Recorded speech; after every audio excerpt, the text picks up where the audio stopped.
good, man? We grooming, we lounging. Welcome to Groom+Lounge. Oh, yeah. Ow! Oh, yeah. Yo. That hurt, didn't Man, it felt good. What's goody?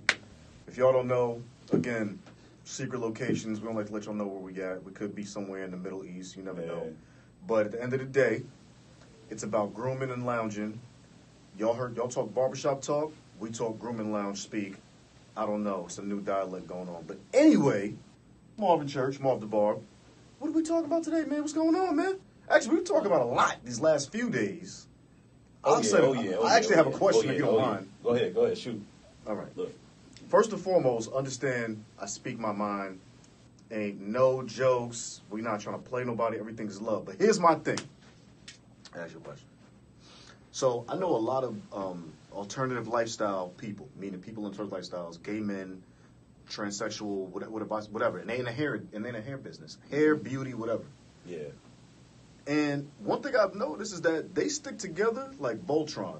Pause. Mm-hmm. And when they do that, it's for business. But if one person is doing something, then the other person comes. Then the whole squad comes. Mm-hmm. If they're talking about money, they spending money together. They're talking about just being there in support. They there. But what I never see, unless it's literally like a barber battle, mm-hmm. is barbers that are straight supporting each other. Like, first of all, when you're even in a barber shop, right? Let's take them out the grooming suite. Yeah. There's competition in the shop. Like, meaning from chair to chair to chair, mm-hmm. dudes is clocking other chairs' work. Yeah. Money, i.e. counting your ones. Yeah, I've seen it. Dress code even, like, oh, you coming in Hollywood. It's been done. Then on top of that, if somebody's just doing something, let's say, like, outside of the shop, like, you're having an event or something, let's say to unite the brotherhood, so to speak. Yeah. These dudes won't even show up. So my question is this. Yeah, I've seen that too. What is the problem? That made me take my vest off on this one. With grooming consultants like yourself, barbers, why you guys don't come together like Voltron the same way the stylists of alternative lifestyles do?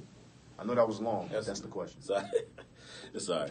No, I mean, I think it's a big thing of, maybe insecurities. And not just, as being a man, quote, unquote, being a man. I think it's insecurity on skill set or knowing how to do other things that, they're not their norm. It's not just about cutting hair. Right. You know what I mean? That's the end result. But you got to worry about, how can I get this person in a chair? How can I build my clientele? Those are the things that people may not have. Mm-hmm. That maybe a gay guy, he talks to another gay guy, and he's able to link a lot stronger. And they're like, give each other the opportunity to do so. I mean, hey, I'm not trying to single any group out or anything like that. But the thing is a lot of the brothers, they, it is a sense of competitive nature. I mean, through sports, through everything. I mean, okay, so it's the spirit of competition. Well, yeah, because I mean, a lot of guys, if you're rough and tough, you alpha male, it's going to be a competitive. Ever since, I mean, you could be 1 or 0 years old, right? You could be babies, what I mean? Still, take it out of my hand, give me that, I want more. But the thing is, I think a lot of brothers have a sense of insecurity, and I don't know if you see that with the females, but I know with the brothers that's doing barbering and stuff like that, it's not enough unity. Now, like Spanish dudes may be more unity, but a lot of the brothers, it's a thing where we try to unite. It's always like you got that the guy's kind of like, I ain't messing with them. I ain't messing with them. It's like you don't want to show enough love, not knowing that when you show love, it comes back triple time, but also it builds the whole network of what y'all do. You made a good point. So me being from New York, uptown Harlem, and all of that, I used to go to Dominican barbers. Yeah. Why? Well, because in New York, Dominicans, for women and men of color, have a reputation of being the most skilled with razors for men, and for women, giving them that silky wavy that a lot of black girls want. But blow dry thing, the blow dry, that's like the New York thing, New York hustle. But to your point, if you go in a Dominican salon, they all working together. Yeah. And I'm gonna even be honest. I've been around, I'm cool with shout out to all my Asians, Filipino factions and everything. Yeah. You go to an Asian barbershop, there's one goal, pay the rent. True. For the shop. True. You go to an Asian nail salon, it's one goal, pay the rent for the shop, and everything else is gravy money. But my thing is like, the spirit of competitiveness, like, I'm not mad at that. Everything's a sport sometimes. But y'all not really competing. Like, when I say that, what I mean is, and we talk about this all the time, there's only one Marv the Bar. Like, it's not about the suit. Mm-hmm. It's not about being in a fly little spot that you do your thing in. It's the fact that these people cannot be you. Like, there's a certain art. It's like, you can't have Banksy and Basquiat doing the same material. Yeah. But you can put them in the same gallery and they both get money. Well, may come a thing where you don't know your own niche into the industry that you're in. So, just to say you have, the brother that does the weaves, the man weaves. Well, hair replacement. There's other people who were doing it, right? But they didn't take it to where he took it, where it was more publicized so people can see, like, this is how we do it. But it's been talked about years. Right. It's been talked about for a lot of years. So it's not like, nobody was doing it. To me, that's more theatric. That's more like plays and stuff like that. And that hair stays on. But I think if you find your lane in this industry, which is a lot of little lanes in there, where you can work beside you can work by the same guy for 20 years, right. But you're doing something just a little different than he's doing. And he's looking at you, dang, he worked less hours, but he made more money than me. I had that experience before. Right. I came in, I was working banker's hours, they quote unquote less hours than normal. Right, 9 to 5. And I'm coming in on a Saturday, and I'm dipping. I'm in Maryland at the time, and I'm dipping to Philly and do some hair in Philly later on that evening. Right. And the brother was like, "Man, you made more. Man, you came in later than me. You made more money than me." I said, "Look, I just charge this on the board. Now, if they tip me, I ain't talk about that. You talking stockbroker hours? That's what I'm saying. I go in." You already made my flip. Philly. Well, let's get to the point. The serious point of everything is that, I don't compete. As you shouldn't. But I know what's in my area. Right. I know who's in my vicinity. You should only be competing with yourself. Yeah, that's what last year's Marv versus this year's Marv. Compete with my last cut. Exactly. You know what I'm saying? So each time I do a client, I'm looking to do it better. So I always ask. It's a mini consultation. I don't need a half an hour. Right. 5 minutes. Right. I want to know, is there something more that I could have done, or is it something a little more different that we could do at this time? Because I like to grow them into where they're trying to get to. Because you take one style right now, like my hair's short.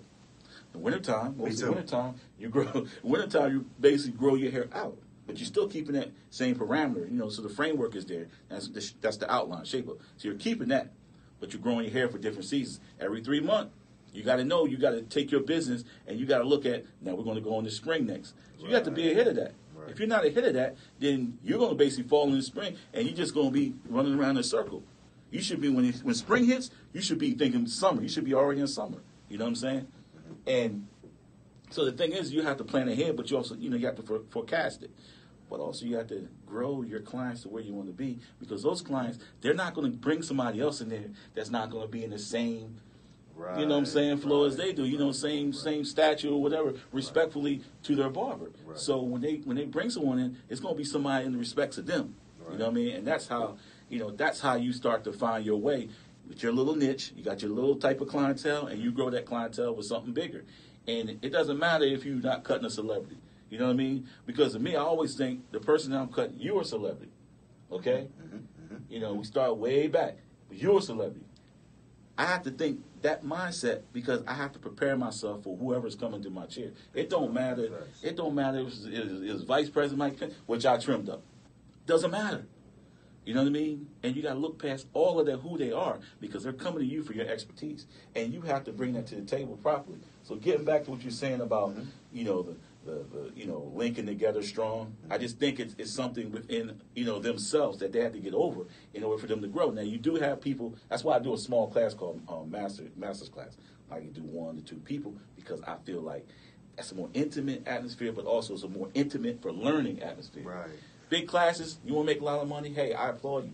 But I'm trying to teach these people 1 to 2, 3 people at a time. So I know when they leave out there, they could be either like me or even better than me. But to give them the platform to do so and learn from, and learn the right way, where the insecurities are dropped at the door, and they can ask those questions that they always want to ask. Because everybody needs some brushing up on everything, Yeah, even myself. My thing is, okay, you work out of major cities. Yeah. D.C., New York, L.A., whatever. You can't cut everybody. There's millions of people. So my thing is allowing to cross party lines, so to speak, with other people. can start collectivization. And you're one of the only ones I've seen. When I say that, meaning like you send people to people and people send people to you. Yeah. So like and to your point about celebrities, the one thing I will say, and so maybe this is me negating my earlier question, is that there's been other quote unquote celebrity groomers that will send a guy to you because they can't make it to the market, and you do the same. Yeah. Now, I guess I'm probably speaking more about cats that. So just to put that out there, yeah. So have seen that, but I'll say then regular, and I'm not trying to play your position, but guys that don't cut higher profile people all the time, it seems like they're the ones. Maybe it's because I'm around you more, so I'm seeing like maybe cats aren't really like seeing the difference, aligning with you, that are not doing the things you're doing or defining themselves the way you define yourself. Yeah. But yeah, I guess because even what we were saying about people doing what they recognize and what they know, like perfect example, the way you dress right now makes sense to me that you're gonna give me a superstar haircut. Yeah. But to another guy, like a more or less street-based individual, without no Jordans on and without like a dope Givenchy T-shirt, they looking at you like, man, you might give me a squiggly line. Yeah. And it's literally because they kind of associating like upscale grooming with like fuzzy lines and this isn't going to be that sharp around the way type, I'm crispy for the girls cut. Yeah, but I'm paying homage. You know what I'm saying? Right. To the old school. So it's education. You know what I'm saying? I'm going back more so ancient time when I create my products. I go back more so into the times, people that paved the way. I was, I never met, but I did my homework, like the Donovan house down in Atlanta, where the brother, Donovan, he couldn't even walk in the front door of his own shop on Peachtree, and it's like, and he was really became a millionaire. He's a millionaire. He had to walk through the back door still, you know what I mean?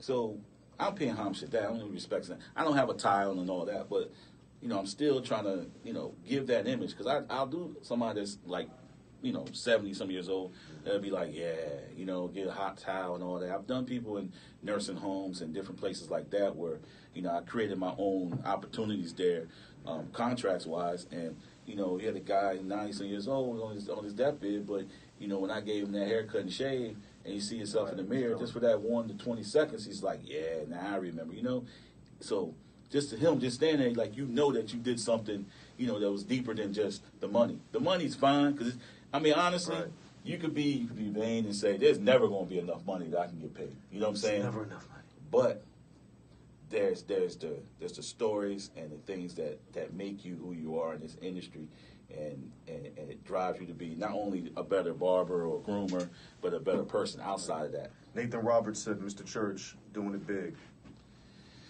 I'm looking big. I'm just kidding. No, but thank you. Yeah. So.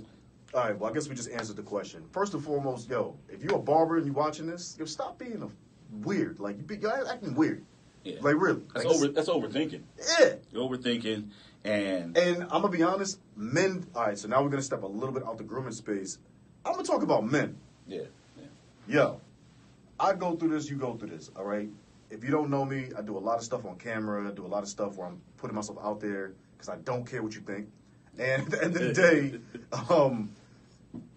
you find other dudes that are weird around you. Like, other dudes will be weird with me, or like, we can't even just have like a regular conversation. It's like, the first thing if you see what I do or anything like that, the first thing out your mouth is kind of like a measuring stick to size you up. Yeah, they either sizing me up in relation to like, yo, I saw it. Or you won't say, not even that a little bit, but more like, all right, perfect example. If you're not, like you might, like I do a lot of stuff in fighting. It might be a guy that sees what I do in fighting, sees me again at the fight, won't speak. Yeah. Somebody else will introduce me to that person. They realize I'm cool. Yeah. Then they'll be like, yo, I love what you do. Yeah. I've watched Bing, Bing, Bing. And then I'm sitting there like, yo, fam, why didn't we just do this off the rip? Like, because you could have just stepped to me. I would have been like, oh, word? I would have felt good just to know that people are watching anything. Proper introduction, right? Right. And my thing is with me, like, and I'm going to be honest, there's some journalists I don't like in terms of the things that they do, not as people. Yeah. If I don't feel what you're doing, I'm not going to do all of that, right? But if I'm feeling what you're doing and we're in an environment, I actually am the type to walk up like, yo, I like what you do. Yeah. Because I don't really care. And it could be just that. Yeah. That's it. No because more or less. first and foremost, this is a lonely space. Like, just like you being a hair artist, me doing what I'm doing, it's a lonely space. Yeah. I don't know who's watching. I don't know what they're saying behind my back. I don't know what they're saying when they're watching the product. You know, when they leave your spot, it feels good for you to have somebody be like, yo, that made my day. Or another barber to be like, yo, I'm peeping. Like you said, you went to a situation, and then the guy who was the educator was like, yo, you came? Yeah. I like your work. I heard about... So, like, that kind of stuff, but see, at the same time, you and that guy are on similar levels in relation to, like, income, clientele base. It's just got to stop. Like, we got to break these lines down. Like, there's no barriers except the ones people make in their mind. It's basically what I'm saying. Yeah. I mean, it's still insecurities. You know, come in. Or people just... with the way social media is, oh my God. I can type out something, a few words. Social media. Yeah, I'm saying I can type out a few What's words. up, social media? Yeah, social media. You know, social media I can bring it live to you like I'm doing it, but social media, you know, you got people that are shy, right? And those people that are shy may not be doing this, right? But then you have definitely not. Yeah, so then you have people that are looking at you like, dang, you know, and then when they finally meet you, you're like up here. So they're looking at you. You got a glow. It's like Iverson said about Michael Jordan on the basketball court. Right. He had a glow around him. It's an aura. He was like, that's MJ. You know what I'm saying? He looked like a god or something, right? So, I mean, it's the same thing.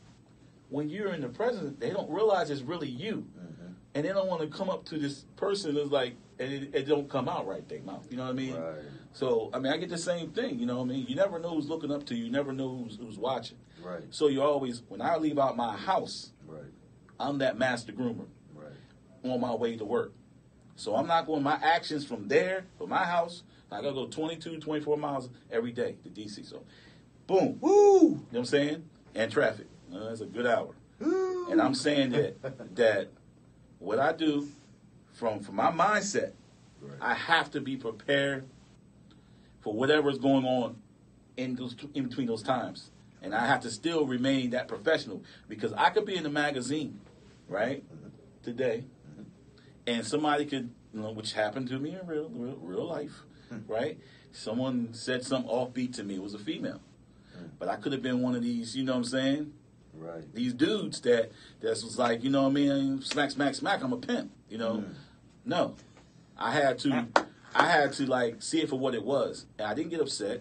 I just said, hey, buddy, your lady, you might need to take her home, you know what I'm saying? Because, you know, I'm a nice guy.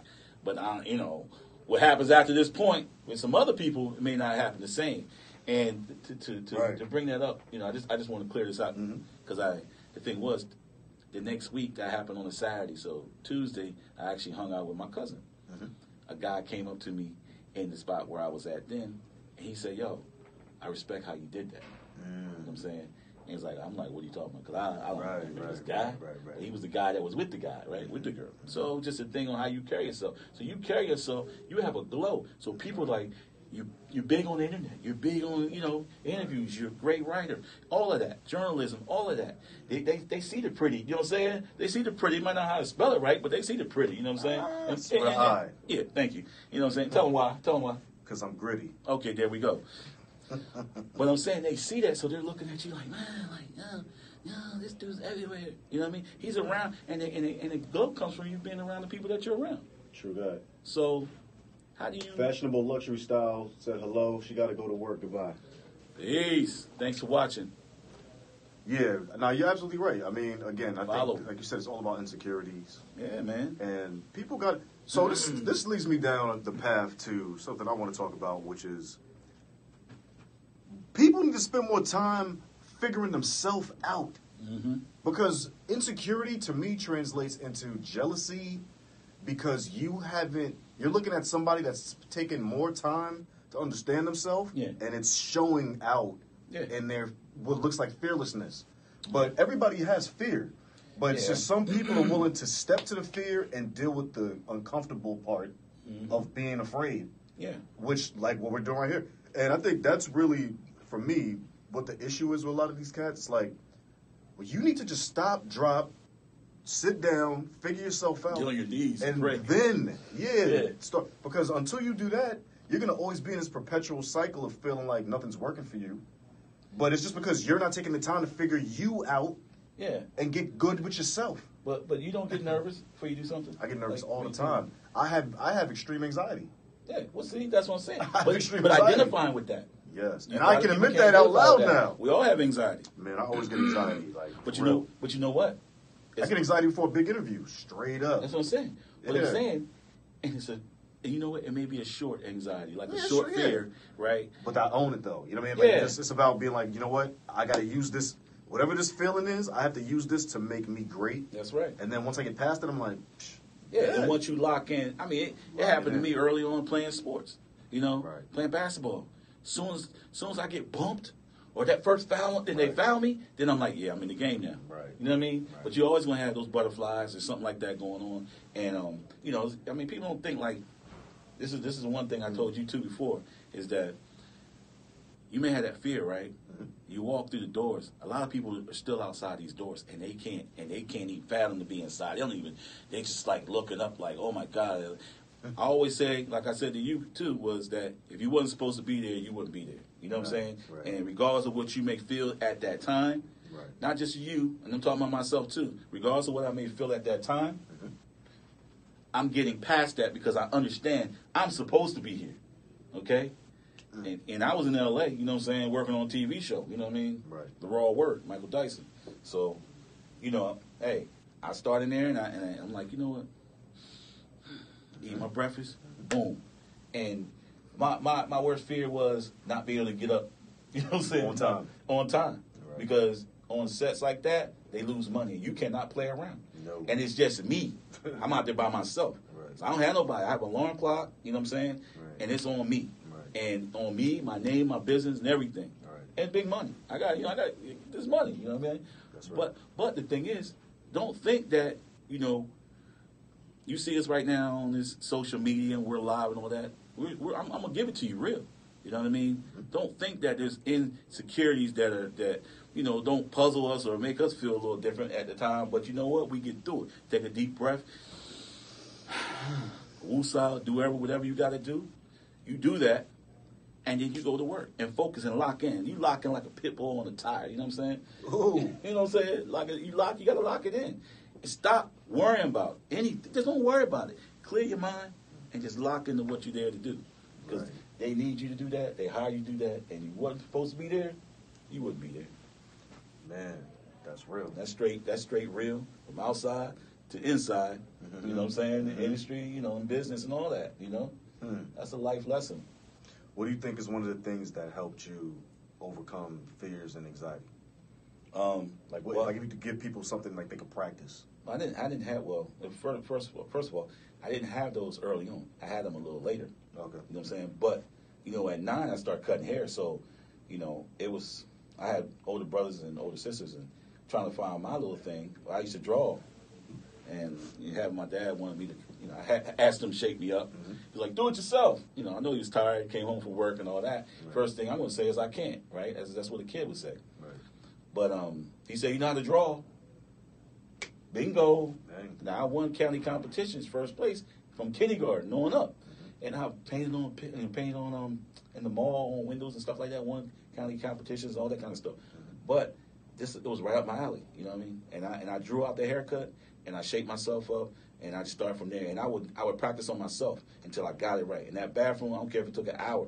I'm in that bathroom, and I'm nicking myself on purpose because I know nobody at 9 years old at that time, when I started out, wasn't going to let me cut the hair. Right. So I might as well learn myself. And I had to learn how to hold the clippers.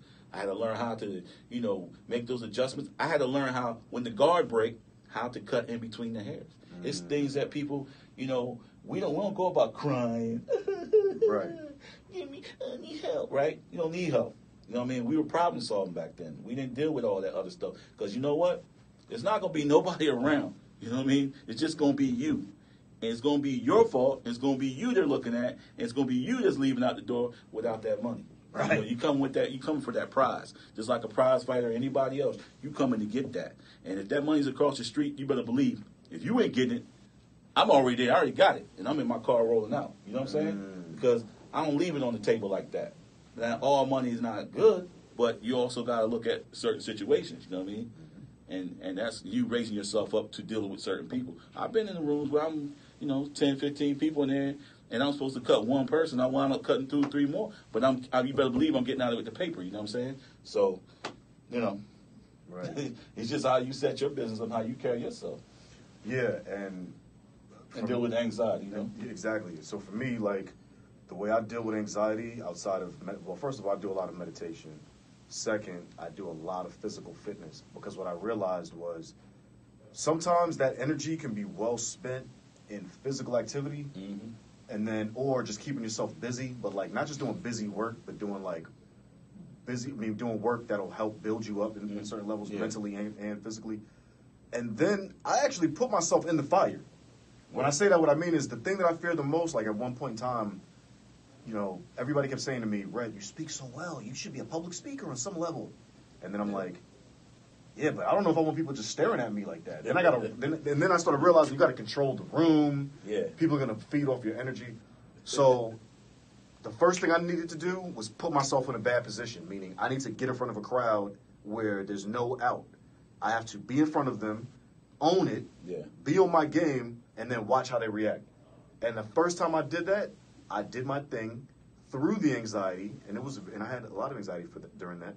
But because I did it, it allowed me to realize that I was psyching myself out earlier before I didn't do it. Yeah. And even when I was running fights, the guy I worked for used to try to put the fear of God in me. Like, you don't want all this pressure on your back. Yeah. And then when I got the pressure on my back, I was like, oh, so I just got to be on point. Yeah. And when you quantify the fear into like categories like, okay, don't want to be embarrassed, wake up a little earlier. Yeah. Don't want to be embarrassed, dot your I's, cross your T's. Don't want to be embarrassed, make sure you double check, triple check, make sure you follow up, make sure. So all we really, for me, I translated that to being thorough. Okay. And if you're thorough for yourself, hashtag thorough. if you're hashtag thorough for yourself, you're gonna avoid a lot of the things that your anxiety is making you believe will happen or can happen if you mess up. And everybody's gonna make a mistake. Yeah. But the whole point is learning from the mistake and not looking at anything as a mistake, just looking at it as a test and part of your journey that you prepared for. So that comes with, as we were talking about before, failure. Yes. Yes. Because I think the major thing is to what we was talking about, Andre anxiety. Cook, because your cousin, he said, what's up? What's up, cuzzo? You know what I'm saying? It's been a long time since playing football. In your backyard. The thing was, with anxiety, if you prepare yourself, and you can be fully prepared 120%, quote unquote, right? It's still going to be that little small percentage, 1% maybe, that you're going to feel insecure. But that's a good. Don't take it as a bad. Take it as a good, because that's going to just say, hey, I got to lock in and do it. Because, they're not going to push me out there. Well, they are, right? Get on stage, right? But I'm just saying, that'll help too. Use that as something positive, not something negative. Reverse it. But going into failures, like I just said, I think, we fail so many times in a day, but we don't see it for that, right? Because we're just moving through our day. Right. But those failures will help. Also, we are succeeding at the same time we are failing. And that may sound a little crazy, but that's real. You take one step into your day, you are succeeding. You know what I'm saying? You look back, you're failing, right? You take another step, you are succeeding. You look back, you're failing. The thing is that you have to keep going and allowing things to play out. Right. Because you just dwell on the small little failures instead of, looking at the small success, success moves or little successes that you have during your day. You won't know that, where you were to where you're going, or where you're getting to, So if hopefully I'm clear to say that right. But the thing is that we don't pat ourselves on the back enough about, just getting up every day and functioning, doing the normal things. That's true. Eating a breakfast, getting to work, getting there safely. You're making good points. That's all in I'm preparation. Tell you something, like, I used to be Mr. Busy. Like, the one thing I've started doing now is differentiating busy work from, like, core work. Yeah. And the reason I do that now, and I have to analyze every engagement I'm a part of, every task that's quote-unquote on my plate, which might not really need to be on my plate, is because for prioritizing. Because for too long, the last priority was myself. Yeah. anything that's going on, I was there. Whether it's friends, work, business, coworkers, partners, whatever, lover. And then, what's the last thing on the list? Making my food, working out. So how'd you eat? Mental. I'm eating out. I'm eating horribly. Every day is just like I'm in between eating. Like everything is just about 5 minutes. Boom. Yeah. Junk. Yeah. Junk. Junk. Junk. Then at the end of the cycle, the work cycle, as this repetition keeps going, I feel like crap because I'm mentally defeated. Number one. I don't know where my energy went because it went everywhere but here. And then at the very last of it, I don't even feel like I got a lot accomplished. Yeah, but one thing you accomplished in that day when you could accomplish 5 or 6 things. Right. Because you were pulled out so many. Right. I mean, you know what I mean? Right. You pulled so many things. And it was about looking at what accomplishment actually means. Yeah. Is it only based in financial gains? No. See, one thing I've been learning, and I hope this helps somebody out there, don't chase money.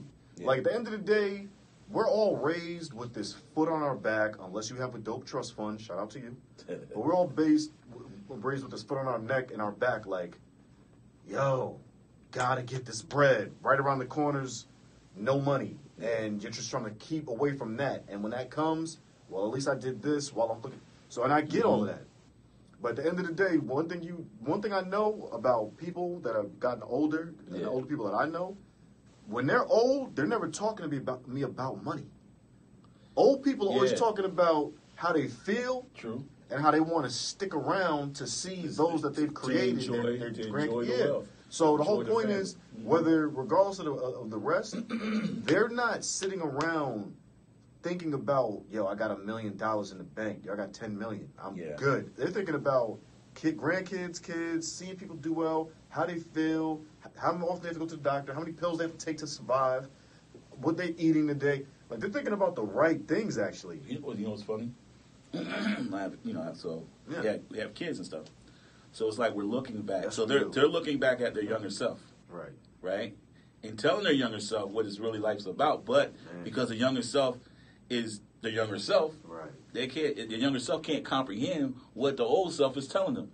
Right. So it's almost like 20 years, 30 years, right, ahead of me, 35 years or whatever, right? And looking at, but when you get to that point in which they had you, right? Then you start to see. I don't know, it just happens that way. It's crazy. While you're 15, 16, 20-something, you get to 30-something, and your parents had you 30, 31 years old, then it starts to click in. And it's like, you know what I mean? And I respect you more and all that. And I see. Man, I've been totally disrespectful, but being a kid, you being young and growing up and trying to find your way, and you're trying to find your way in a world that is still the same. Right. It's just, continue on with those people getting older, but everything is still the same. It's just presented in a different way. I remember my grandmother, R.I.P., she used to always ask me the same question, and I used to look at it at the time like, this is inconsequential. She was like, hey, Rhett, how are you? I'm good. Did you eat today? What'd you eat? Yeah. And I'd be sitting there like, I don't know, Nana, I whatever. She'd just be like, okay, well, just make sure you're eating. Just make sure, thing on your mind, drinking water. Are you? And I'll be sitting there like, why are we, like, you're asking me this before work. Yeah. How was work? Did you go to work? Do you got a job? And it made me start realizing now why that is. Because the nourishment and all that stuff is a symbol of you taking care of yourself above the priorities the world is putting on your plate. Yeah. And I think that's something that everybody really needs to understand.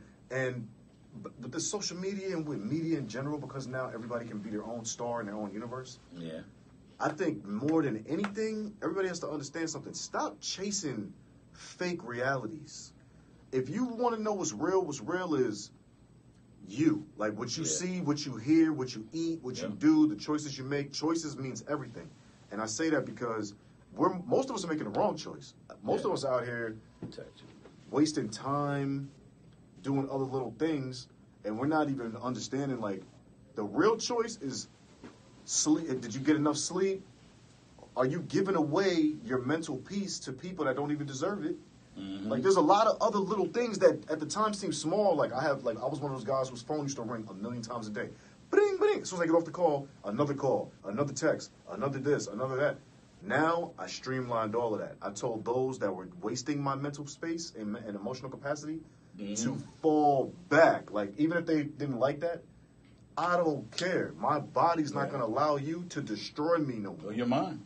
Or my mind. Yeah. Like, you're destroying me. Yeah. And I think once people started hearing me talk that way, they're like, okay, damn, I didn't know it was like, killing you. Because I'm at home de-stressing from you. I'm not even knowing it's like that. I'm just thinking, oh, I had a long day. No, because I've had long days where I felt so good after that long day, I wanted to go to the gym. Yeah. The problem is if I have a long day because of other people's energy having me like, oh my God. And I know, and you're in the customer service business. Yeah, we're both in the customer service. I may not eat sometimes, and it's because when I do eat, I want to eat in peace, right? Yeah, but the thing is that you don't realize I'm staying on my feet, 10, 12 hours, whatever. You don't realize that how important that food is. Right. That works on your brain because you're constantly thinking throughout your day on, how you're going to do these things and remembering everybody's hair. I remember the haircut just like that. As soon as I touch their head, it all come back to me just like that, like a flash.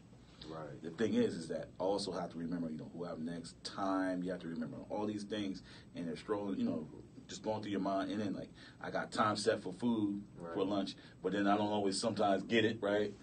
A lot of people do, but I don't sometimes, and things happen. You're working in the cities. But you still have to take that time for you. And I have clients that, they understand. They're like, man, no, go eat.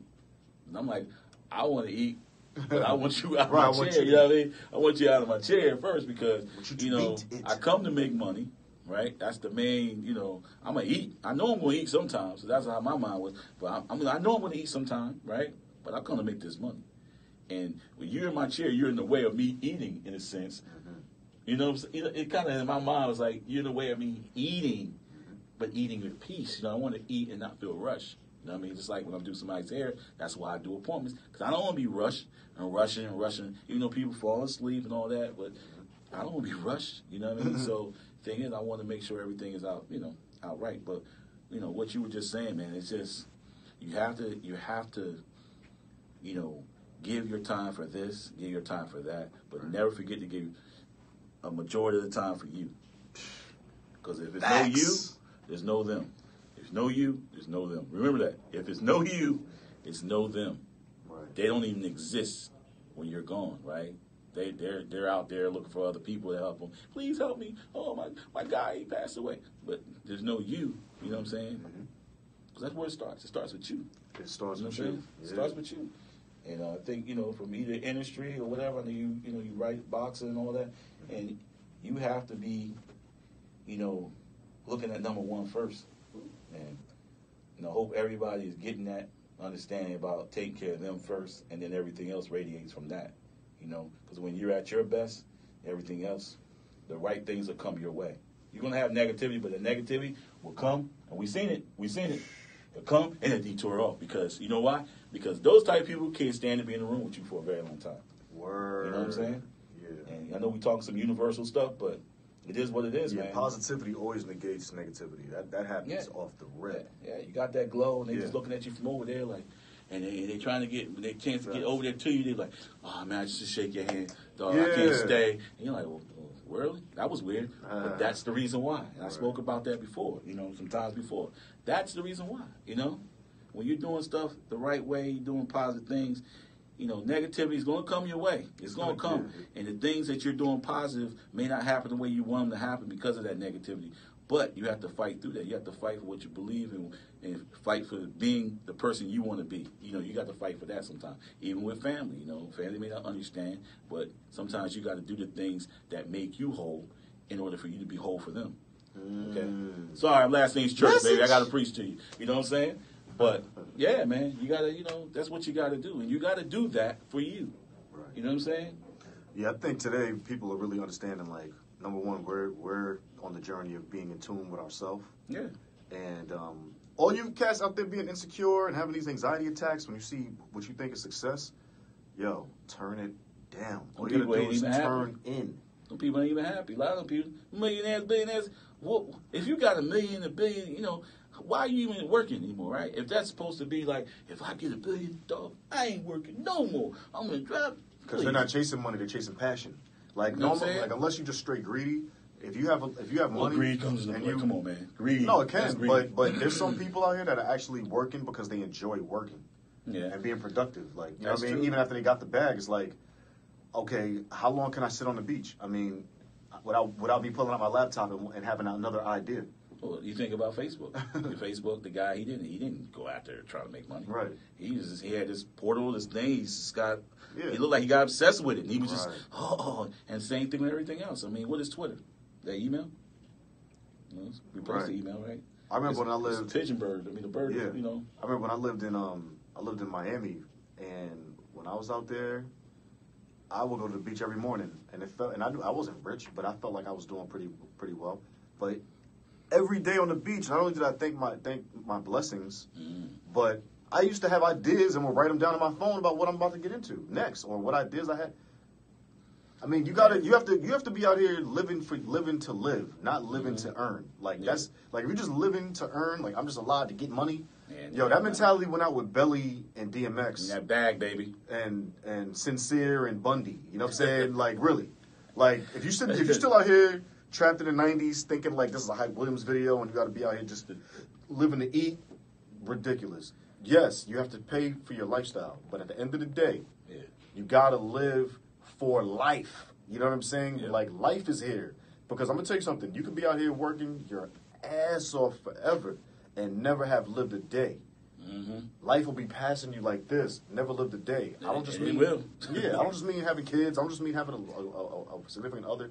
I just mean figuring out yourself and enjoying who you are. Like, I was raised in a household where my mother's scared of dogs. Mm-hmm. I wasn't scared of dogs, but I was raised that they could be dangerous. So at the end of the day, one of the things I wanted to do was make sure my son didn't feel like that. Plus, I wanted to challenge myself with the responsibility. So I got a dog for him and my girl. But that's me taking control of my life and challenging myself, not just going off of predetermined ideologies because my mom wanted to be a little closed-minded in relation to what she thought about animals and things. Everything's about figuring out who you are. And then if you don't like the situation, you can change it. But if you don't know who you are, you're just recycling. I'm going to get into that. That's one thing I say about folks of color. Yeah. I love us. Listen, I'm all the way melanated. Y'all be loving tradition way too much for me. Like, one thing I'll say about black folks, we be so into Carry on tradition. We be so into tradition. There's nothing wrong with tradition. But y'all forget to figure out your own traditions based on what you like, too. Like, I don't like potato salad. Now, I get to the black people event, I'm the worst. You don't like potato salad? Right. It's like, what you mean you don't like potato salad? You're not black. My girl, she don't like black people mac and cheese. What is black people mac and cheese? Y'all know black people mac and cheese is the big cake mac and cheese that's baked. She's not rocking with your household. Layers. If the joint is layered up, looking like a cake of noodles and cheese, she's not eating it. She like the what they would call white people mac and cheese, where it's loose and creamy and cheesy. She like that, right? So that's what I did. You see her face? But I still got to give her props because she's like, look, I tried both. I'm rolling with the crap. You know what I mean? Crap. Yeah, I'm rolling with the white people. So at the end of the day, I was like, oh, okay. But listen. Did you like white cheese? Nah. I mean, she's just different. She's from Colorado. Yeah. But talk to him, church. Said one profound one. Thank you.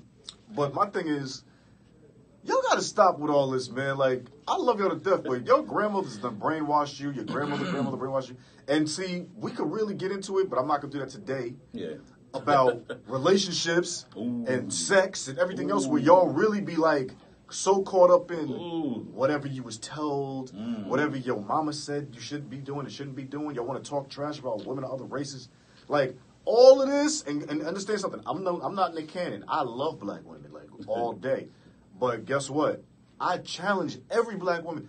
Yo, you know how many people, women, men, whatever, don't like? I keeps it $150. Like, when it comes to religion, relationship, sex, everything, I'm not a traditionalist. I'm trying to figure out who I am, and I challenge people who you are. And I say that because all of that kind of feeds into our earlier conversation about anxiety and all of that else. Yeah. If you keep putting these barriers in front of yourself, and you're never thinking for yourself because you're afraid of what this was, or I was taught this only, yo, you're not even living. You're just like regurgitating your grandma's lifestyle.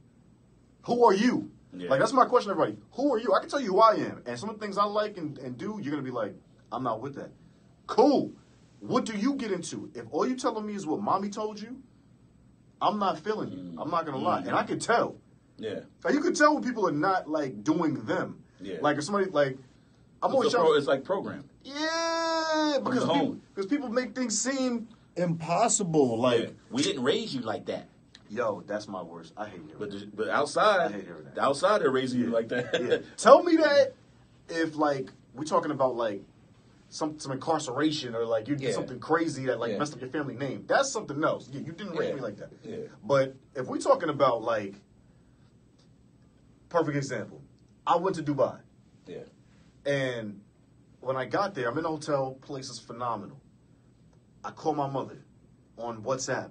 We talking. She's like, yo, you straight? I'm like, what do you mean am I straight? I'm straight. She's like, they don't be doing killing. Like, what's going on? The Muslims, the Hajj follow. She said, yella. Hurry. She's talking about all kind of Middle East murderous. I'm sitting here like, yo, what are you talking about? I'm in Dubai. This is like Las Vegas in the desert. A very small group of people that's doing that. Yo, are you serious? This is Las Vegas for Arabs. Like, this is nothing. I didn't even see a gun. And she's like, well, I'm not going there. Well, I told my mom about Africa. I'm like, I can't wait. I want to go to one of these countries in Africa. Like, it looks turned up. I'm like, Ma, they said South Africa's like Miami. Then they said this is like that. She's like, I ain't going to none of that. It's going to be whack. I can't. I'm sitting there like, what are you? Have you even looked at this? I don't need to look at it.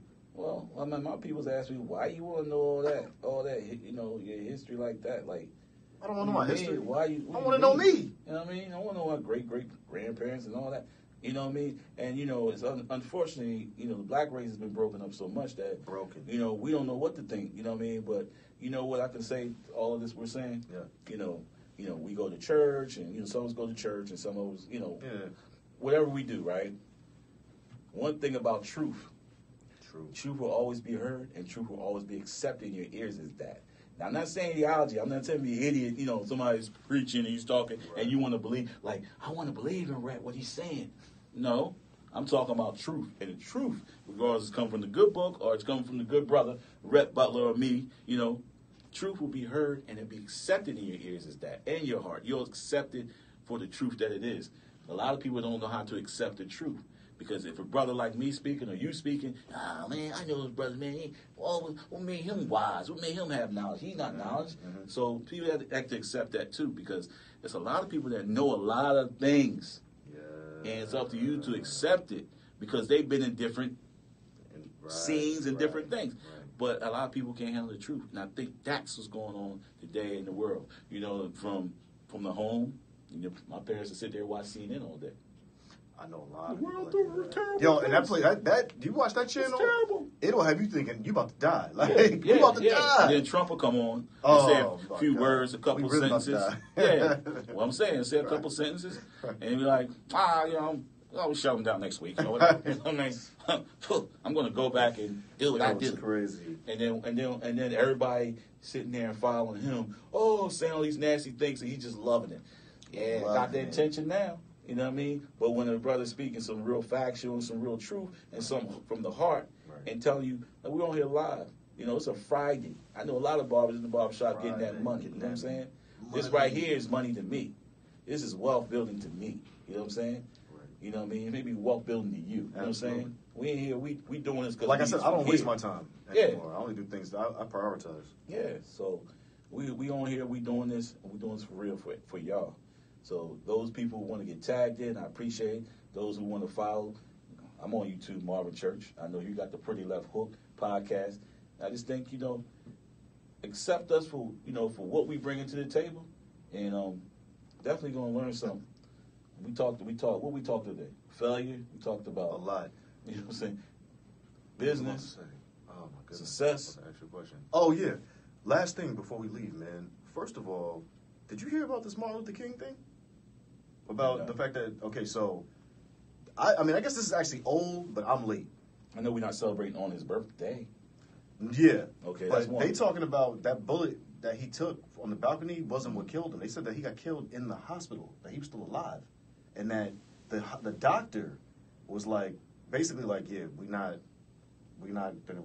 trying to save him. And there's like this whole new theory now of what they call the country mafia, basically like the Southern mafia, not Italian, just basically good old boys in a town that ran everything illegal, mixed with the feds, i.e. J. Edgar Hoover, who we all know hated Martin Luther King. That literally once he got shot and he got to the hospital, that they basically was like, yeah, and then even heard that he was suffocated with a pillow. Now, I don't know, but I know the family won a wrongful death lawsuit from Tennessee, from Memphis. That's what I'm talking about. And we didn't even know this part. Like, they suppressed all this information. Like right now, you telling the truth about something, and we can't handle the truth. Because you're going to have somebody saying, you're a liar.